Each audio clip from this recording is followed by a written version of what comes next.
Hey guys! Alright, so for homework tonight, we're going to finish up Chapter 5, Riddles in the Dark. So make sure you're pulling up that PDF and reading along with me, number one. And then number two, make sure when you do that 1 to 2 sentence summary, make sure it's formatted correctly.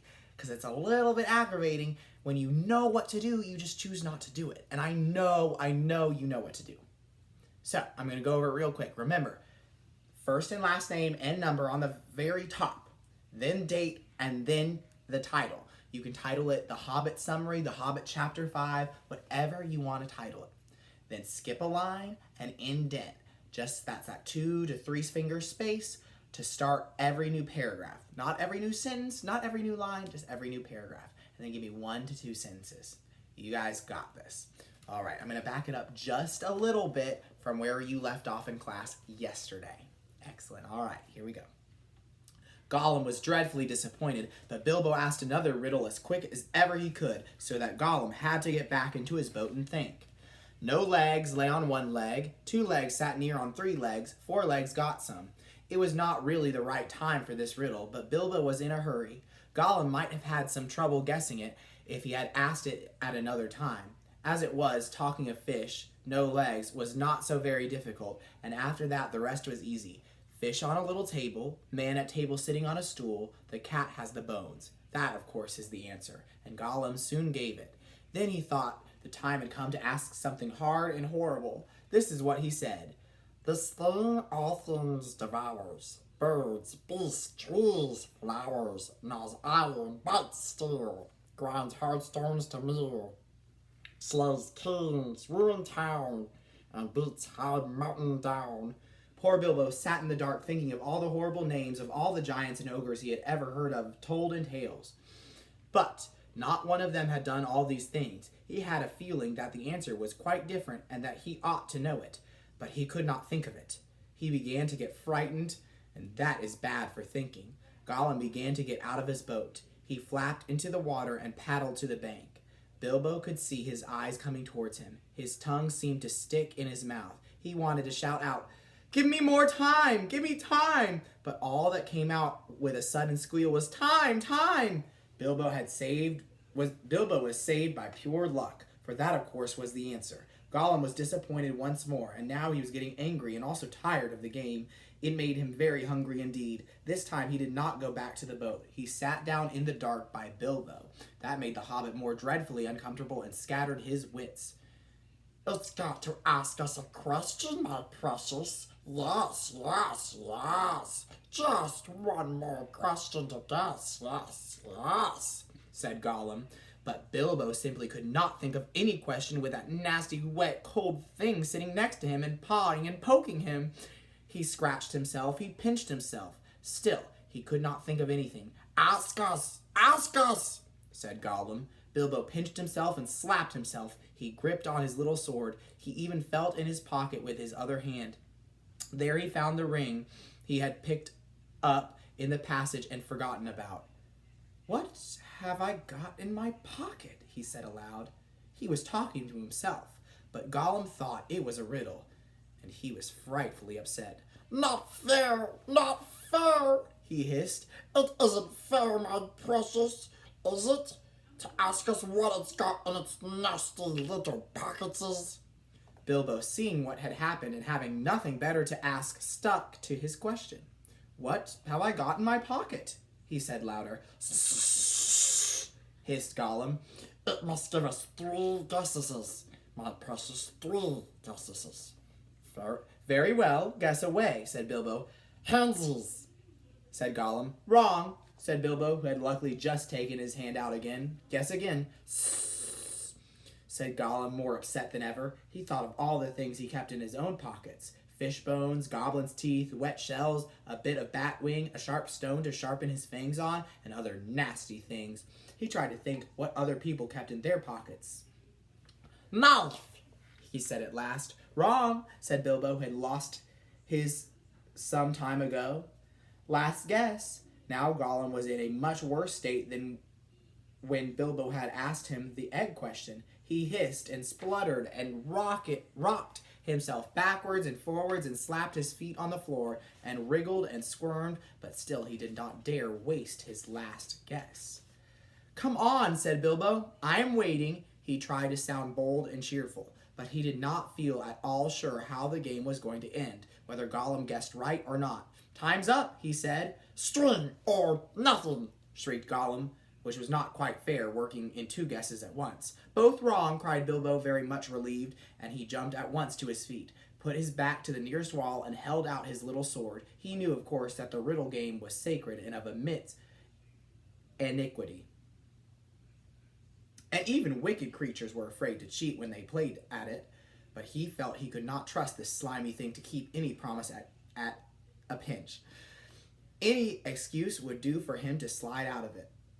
And after all, that last question had not been a genuine riddle according to the ancient laws. But at any rate, Gollum did not at once attack him. He could see the sword in Bilbo's hand. He sat still, shivering and whispering. At last, Bilbo could wait no longer. "Well, what about your promise? I want to go. You must show me the way."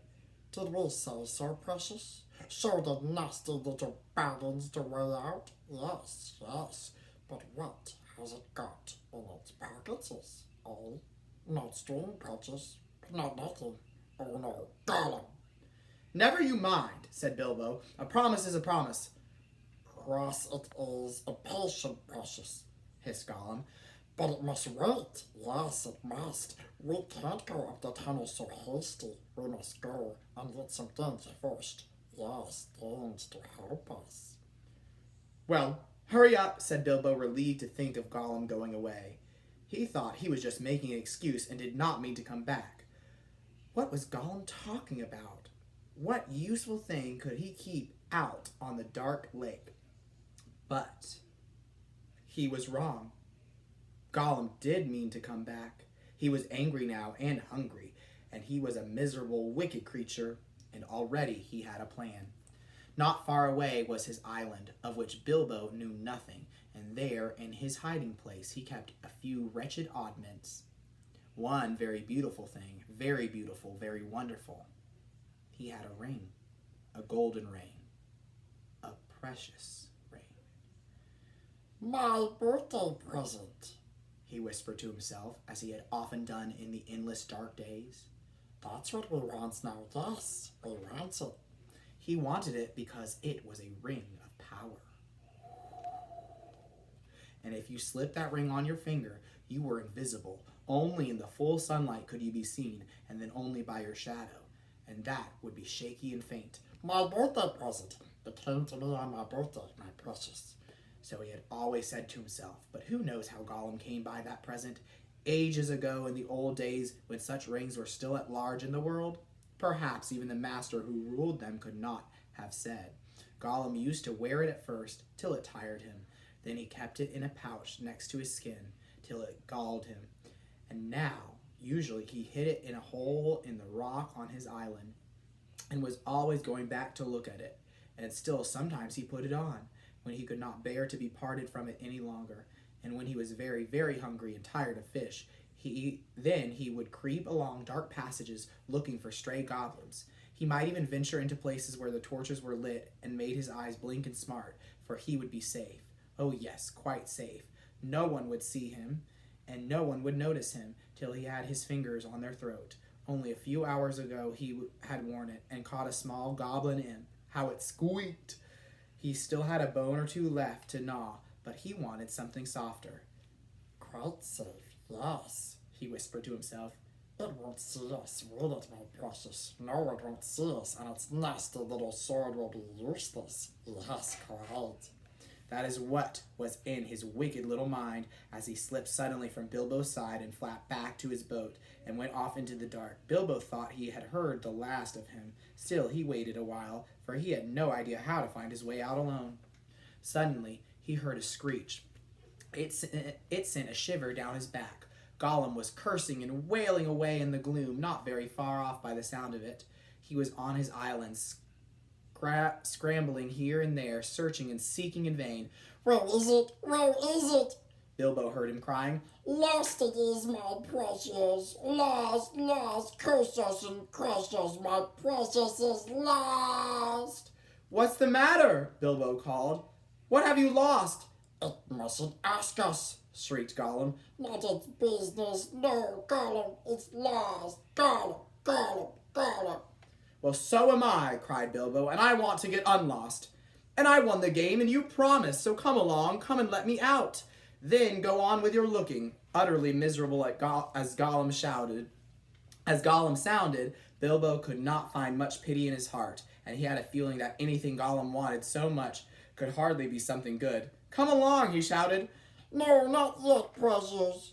Gollum answered. We must search for it. It's lost, Gollum. But you never guessed my last question, and you promised. Never guessed? Said Gollum, and suddenly, out of the gloom came a sharp hiss. What has it got in its pockets? Tell us that. It must tell first. As far as Bilbo knew, he had no particular reason why he should not tell. Gollum's mind had jumped to a guess quicker than his. Naturally, for Gollum, he had brooded for ages on this one thing, and he was always afraid of its being stolen. But Bilbo was annoyed at the delay. After all, he had won the game pretty fairly at a horrible risk. Answers were to be guessed, not given, he said. Oh, just kidding. That was supposed to be Bilbo. Answers were to be guessed, not given, he said. But it wasn't a fair question, said Gollum. Not a riddle, precious, no. Oh, well, if it's a matter of ordinary questions, Bilbo replied, then I asked one first. What have you lost? Tell me that. What has it got in its pockets? The sound came hissing louder and sharper, and as he looked towards it, to his alarm, Bilbo now saw two small points of light peering at him. As suspicion grew in Gollum's mind, the light of his eyes burned with a pale flame. What have you lost? Bilbo persisted, but now the light in Gollum's eyes had become a green fire, and it was coming swiftly nearer. Gollum was in his boat again, paddling wildly back to the dark shore, and such a rage of loss and suspicion was in his heart that no sword had any more terror for him. Bilbo could not guess what had maddened the wretched creature, but he saw that all was up, and that Gollum meant to murder him at any rate. Just in time, he turned and ran blindly back up the dark passage down which he had come, keeping close to the wall and feeling it with his left hand. What has it got in its pockets? He heard the hiss loud behind him, and the splash as Gollum leapt from his boat. What have I wonder? He said to himself as he panted and stumbled along. He put his left hand in his pocket. The ring felt very cold as it quietly slipped out onto his groping forefinger. The hiss was close behind him. He turned now and saw Gollum's eyes like small green lamps coming up the slope. Terrified, he tried to run faster, but suddenly he struck his toes on a snag in the floor and fell flat with his little sword under him. In a moment, Gollum was on him, but before Bilbo could do anything, recover his breath, pick himself up, or wave his sword, Gollum passed by, taking no notice of him, cursing and whispering as he ran. What could it mean? Gollum could see in the dark. Bilbo could see the light of his eyes palely shining even from behind. Painfully, he got up and sheathed his sword, which was now glowing faintly again. Then, very cautiously, he followed.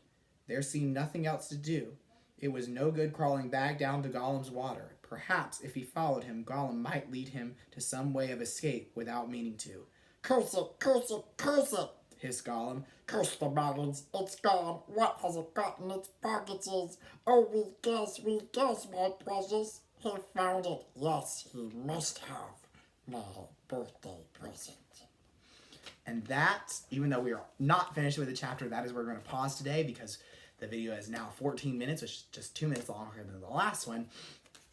We have a few more pages, but we'll try to finish it tomorrow. So please make sure you're doing the homework. I appreciate you. All right. See you tomorrow, Friday. Bye.